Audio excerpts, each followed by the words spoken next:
There is something so trippy still about seeing Spider-Man on the big screen.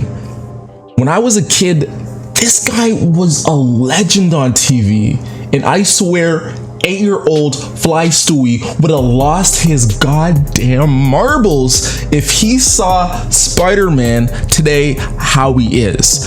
On big screens, swinging his webs everywhere with all these superpowers. I remember that as a kid, I didn't want to grow up and be a fireman. I didn't want to be a policeman. I wanted to be a goddamn Spider-Man because he was so freaking awesome, baby. And then there was Batman. Now, see, as a kid, I remember watching Batman and thinking how interesting this guy was. You see, he didn't need a radioactive spider to be awesome.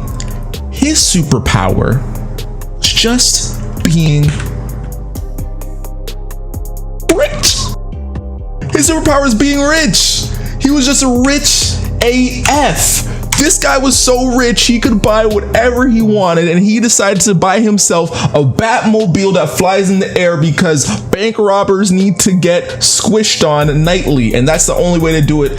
He needed a bulletproof everything, arm sleeve, bulletproof, waist, bulletproof, socks, bulletproof. I bet Batman's goddamn pet dog is probably bulletproof because he's a billionaire and he can do whatever he wants. And I remember as soon as I saw Batman as a kid, I'm like, this is my chance.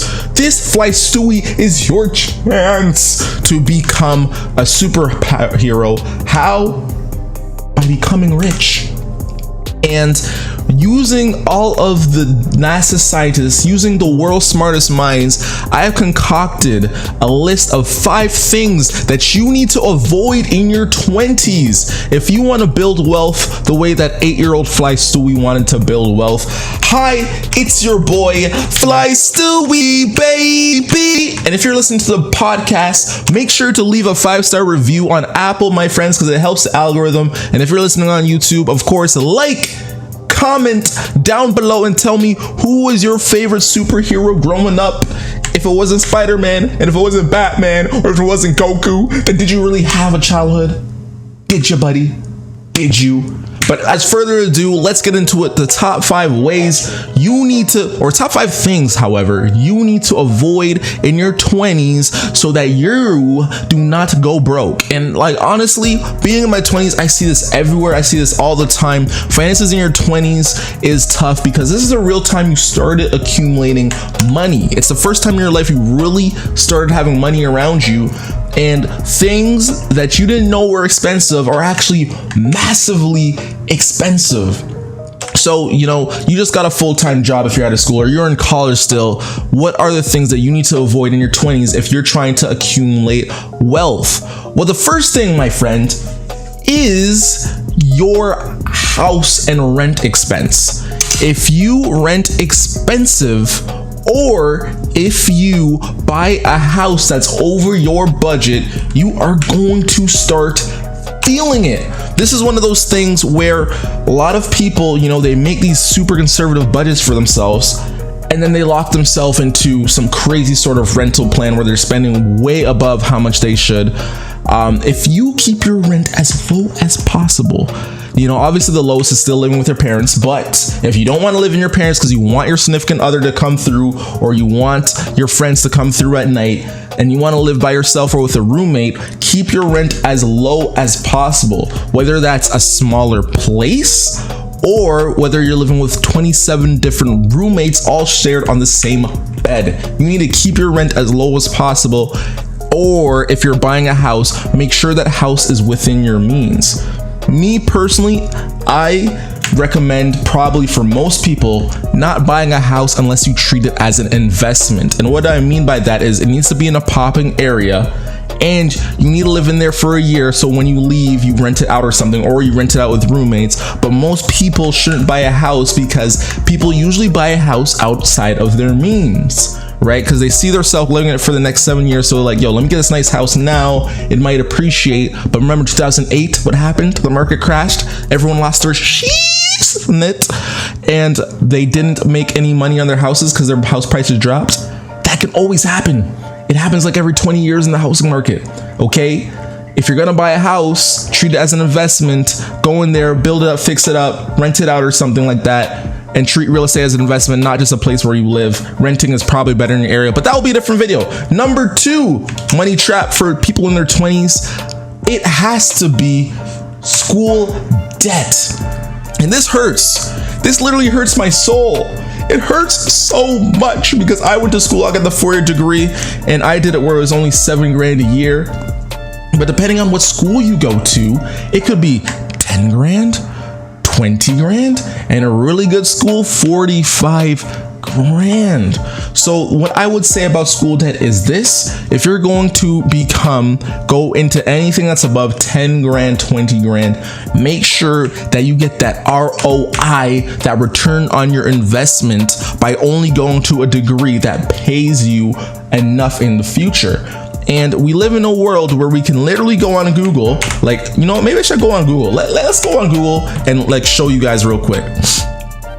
So if I go on Google, right, and I go to top paying careers, right? Or sorry, top paying degrees. I can go to top paying degrees right now on Google. Let's put it so you guys can see it. And you can see what degrees pay you the most: petroleum engineering, actuary mathematics, nuclear engineering, chemical engineering, you know, a lot of engineering, as you're seeing. So, you know, if you're gonna go in an engineering degree, it's probably great. And that's the thing, you don't even have to go to school. Top paying jobs that don't need a required degree. You can even go and take something that doesn't require a degree, and this pays you at least 79 grand. That's commercial pilots, detectives and criminal investigators, powerhouse and electrician repairs, elevator installers make a ton of money, power plant. You can go on Google, and now we live in a world where you can literally research this stuff, man. So you have no excuse. Don't go into a degree that doesn't pay you any money. You can learn all that stuff that you're interested in, like philosophy or psychology. You can learn all that stuff in this world for free. You do not need a degree to really understand and entertain your psychological needs, okay? Unless you want really bent on being a psychologist, you don't need a degree in psychology, right? Go to a degree that pays you money if you're gonna spend 20 grand or more. Trust me, that debt, the way it accumulates, it is not worth it. Number 3 reason you need to know, of course, this one's super important. Please do not lease a car in your 20s unless you own a business or something like that. But that's besides the point. Car payments and overpaying for a car kills your bank account. You have to pay insurance. You have to pay leasing payments. You have to pay gas. If you work at a place that's really far away from where you live, then guess what? Either you move closer or you take the goddamn buddy, you take the train, because driving a car an hour away or getting some lease payments can really set into your bank account. You need to optimize and visualize and strategize where you want to live and how much you're gonna pay for your car every month. Usually, typically, lease payments destroy your bank account and make it really hard to build up any sort of wealth. So I would advise against getting a car if you can, especially if you're in a big city. If you're in a smaller city where everything's spread out and you need a car, get a beat up Honda Civic. Trust me, if you're a dude, girls don't even like cars. They care about Instagram followers. If you were a girl, get a beat up car. You're a girl, you know, no guys care about what you drive. Just get a beat up car, people, if you need one.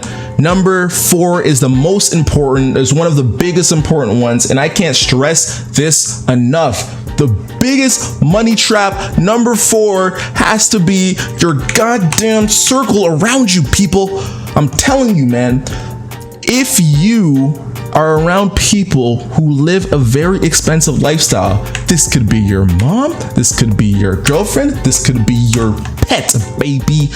These people will make you make worse financial decisions because they're not financially responsible themselves. You need to go around and be with people who are as cheap and don't need a lot of things just like you. If your boyfriend is cheap, you will be cheap yourself. If your girlfriend doesn't like filet mignon, I don't even know if that's expensive. I think it is, I don't know. But if she doesn't like filet mignon, then you will not have to buy filet mignon. Telling you guys, man, your significant others, your family, your friends, make sure that you spend your time around people who are financially conservative like you, and you will not spend money. And number 5, this one is very important, but this is a money trap that a lot of people really don't see coming after graduating college or in their 20s, is that big money trap is your wedding. Now, if you come from most cultures where most cultures don't have other people really help out with your wedding, you're gonna fork over a foot, a hand, an arm, and an uncle to get married. It costs probably around 20 to 30 grand for a lot of weddings. Why is this? Because when you start a wedding and you're trying to make it small, guess what? Your mom is gonna tell your aunt's gonna tell your uncles, and everybody's gonna end up coming to your wedding. So if you want a 100 people wedding, well, in some cases, good luck, buddy, because guess what, man? 200 plus people are coming. They're eating your food on your dime, and you're gonna be broke, okay? And are you gonna get your superpower Batman powers that way? Nah, I didn't think so, man. So those are 5 different reasons that people end up going broke in their 20s. Make sure you don't be fooled and you come to your 20s correct. And if you're not 20, share this with someone who's 20. Like below, comments, tell me what is the other reasons, or if these reasons were spot on. Tell me if you disagree with me and say, Fly Stewie, you mad uneducated, bro. You don't know what you talking about. Let me know. And as always, the best, most brightest investors are the uneducated ones. Why is that? That's because the uneducated investor, they never stop. Stay thirsty, my friends, and I will see you next time. Mwah.